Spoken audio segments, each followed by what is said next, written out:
I've been attached with the feeling of now waking up with you by my side.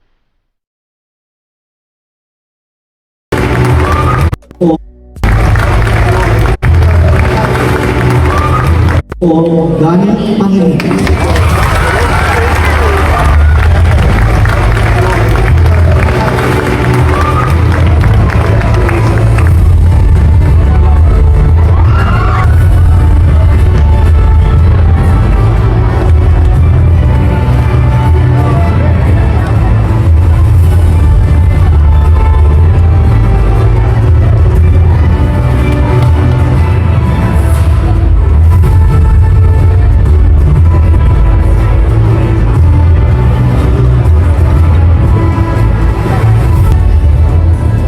Speech now, speech.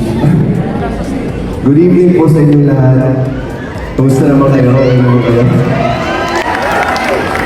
Maraming salamat po. Gawad kang lang sa award na to.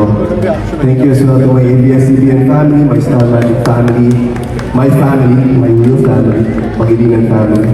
Thank you so much for being a part of my life. At kung sasabihin ko dito. This is such a humbling recognition. Honestly, I'm still figuring things out myself. I still have so much to learn. I still will make mistakes. I am and will always be a work in progress, so this is very much appreciated. Maraming salamat po. Katulad ng sinabi ni Tito Noel, it's been a crazy year in the Philippines, to say the least. Minsan nakakawalang gana pag nanonood tayo ng news or yung mga trending sa social media. Madali na lang isipin siguro kung ganito na lang ba talaga ang bansa natin. Pero para sa akin, kahit hindi pa natin kayang baguhin yung buong bansa natin at ganun lang,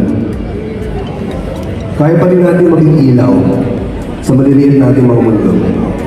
Sa pamilya natin, sa school, sa trabaho natin, at syempre sa maayos na pakikitungo sa kapwa natin.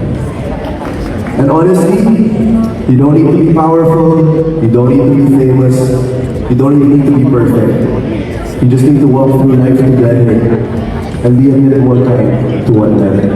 Maraming salamat po. God bless.